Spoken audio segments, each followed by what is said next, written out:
में हम बात करेंगे मनोविज्ञान क्या है, मनोविज्ञान एक प्राकृतिक विज्ञान के रूप में कैसे कार्य करता है, मनोविज्ञान का एक प्राकृतिक विज्ञान से क्या संबंध हो सकता है।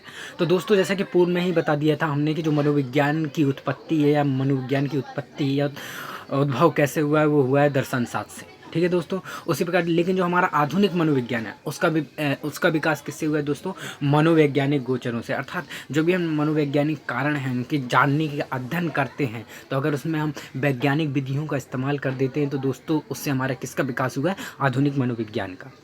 अर्थात आप गुस्सा क्यों है ये जानने के लिए अगर हम वैज्ञानिक विधियों का इस्तेमाल करके ये जानने का प्रयास करेंगे तो ये क्या हो जाएगा दोस्तों, हमारा वैज्ञानिक आधुनिक मनोविज्ञान हो जाएगा। ठीक है दोस्तों, तो आगे है कि विज्ञान किस बात पर ज़्यादा बल देता है। तो दोस्तों बड़ा नॉर्मल सा कि विज्ञान वस्तुनिष्ठा पर सर्वाधिक बल देता है।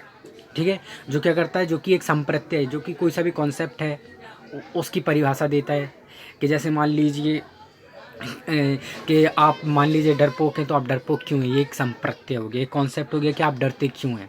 उसकी उसकी क्या देगा दोस्तों, ये परिभाषा देगा और उसे कैसे मापा जा सकता है, इस विषय पे वो क्या अपनी राय देगा। ठीक है दोस्तों, तो वही है। तो विज्ञान क्या करता है, वस्तुनिष्ठा पे बल देता है। जैसे कि हम ले लेते हैं एक, तो एक का मान आज जो है, आज से 50 साल बाद भी एक का मान वही रहने वाला है। यही क्या हमारे दोस्तों विज्ञान की वस्तुनिष्ठता। ठीक है दोस्तों, और आगे है कि देकार्त एक हमारे फिलोसफर थे, उनसे प्रभावित होकर और बाद में भौतिकी यानी फिजिक्स में हुए कुछ विकास के कारण जो मनोविज्ञान है उसने क्या किया, परिकल्पनात्मक निगमनात्मक प्रतिरूप का अनुसरण किया।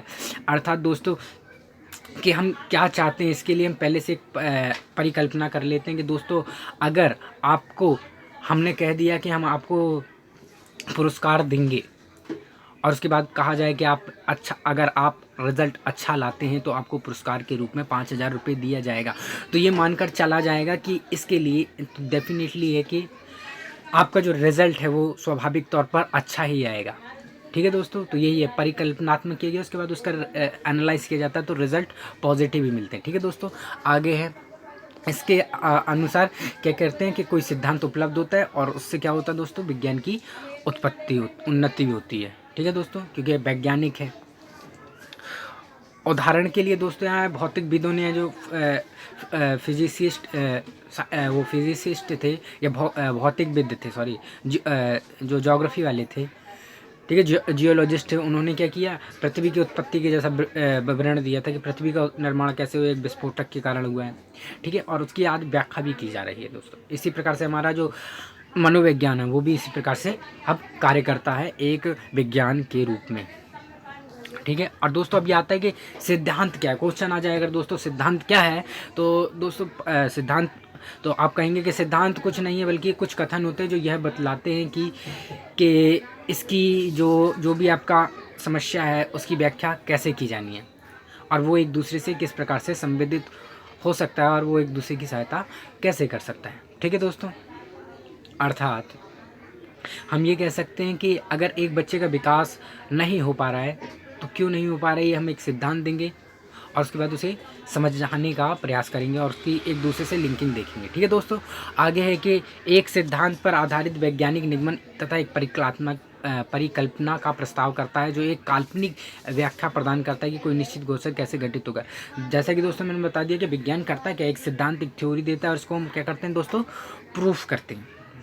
जैसा कि मैंने आपको पहले कहा कि आप अगर एग्ज़ाम में अच्छा मार्क्स नहीं ला पा रहे हैं तो आपको टीचर द्वारा एक थ्योरी बनाई गई कि अगर बच्चों को पुरस्कार दिया जाए तो स्वाभाविक तौर पर यही होगा कि बच्चा जो है अच्छा रिजल्ट लाएगा। तो ये हमारी क्या होगी दोस्तों, एक सिद्धांत हो गया। उसके बाद हमने इसकी परिकल्पना बना ली, रिजल्ट अच्छा आएगा और जब हमने देखा तो रिजल्ट अच्छा आ सकता है। ठीक है, तो उसी के बाद क्या दोस्तों, उस परिकल्पना का हम परीक्षण कर सकते हैं और संग्रहित आधार पर अगर रिज़ल्ट वैसा ही आता है या तो रिज़ल्ट सही आएगा या रिज़ल्ट गलत आएगा। मतलब आपको अगर पुरस्कार दिया जा रहा है तो डेफिनेटली आपका रिज़ल्ट क्या होगा, अच्छा होगा, या हो सकता है आपके ऊपर कोई प्रभाव भी ना पड़े। और यदि रिज़ल्ट अच्छा आया तो अच्छी बात है और रिज़ल्ट गलत आया तो हम दोबारा उसको जानने का प्रयास करेंगे कि आखिर आप उसके बावजूद भी अच्छे मार्क्स क्यों नहीं ला पा रहे थे।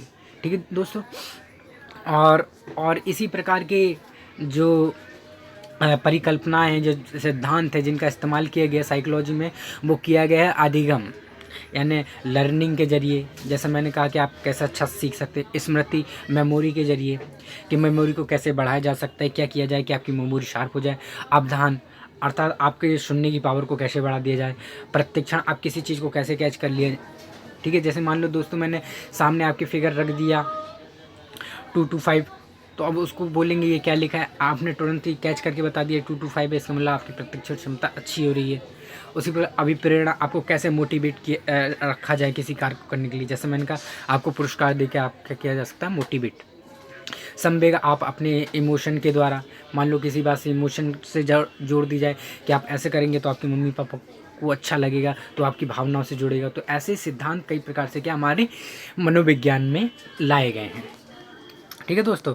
और फिर और ये बता दिया जाए कि अधिकांश जो भी मनोविज्ञान में इस प्रकार के अनुसंधान हो रहे हैं, रिसर्च हो रहे हैं, वो इसी से रिलेटेड है, ठीक है दोस्तों। उसी प्रकार मनोविज्ञान विकास उपागम से भी बहुत प्रभावित है, जैसे कि कोई बच्चा कैसे डेवलप करता है, कैसे सीखता है, क्या सीखता है, किस एज में सीखता है, और उसके सीखने का क्या प्रवृत्ति रहती है, ये सब क्या दोस्तों, इससे भी हमारा मनोविज्ञान कुछ ना कुछ ले सकता है। जैसे कि हमें किसी चीज़ के प्रति लगाव क्यों होता है, हम किसी चीज़ के प्रति इतने आक्रोशी क्यों हो जाते हैं, हमें क्यों कोई चीज़ कितनी बुरी क्यों लगती है और क्यों हम क्रोधी हो जाते हैं, इन तमाम विषयों पर जो हमारा अर्थशास्त्र है एक प्राकृतिक रूप में अध्ययन करता है, ठीक है दोस्तों। इसलिए हमने यहाँ कहा था कि मनोवैज्ञानिक प्राकृतिक विज्ञान के रूप में, तो ये हमारी जो नेचुरल है, जो हमारा नेचर, हमारी जो प्रकृति है, उन सब का क्या हमारा दोस्तों मनोविज्ञान में अध्ययन किया जाता है। किसके तौर पे, एक वैज्ञानिक विधियों के तौर पे। आपका पढ़ना, आपका लिखना, आपका खेलना, आपका कूदना, आपका रोना, आपका लड़ना, ये सब क्या है दोस्तों, हमारे प्राकृतिक कारक हैं, जिनको हम मनोविज्ञान में एक वैज्ञानिक तौर पर स्टडी करते हैं, ठीक है दोस्तों।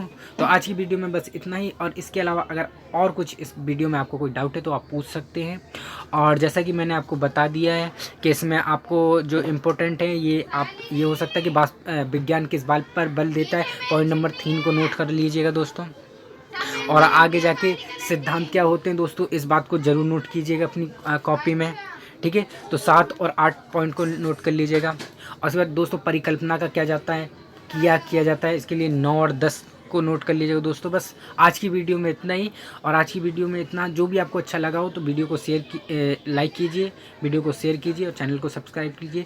तब तक के लिए धन्यवाद। और अगर आप कोई एडवाइस देना चाहते हैं तो दे सकते हैं। Okay, thank you, bye bye, see you.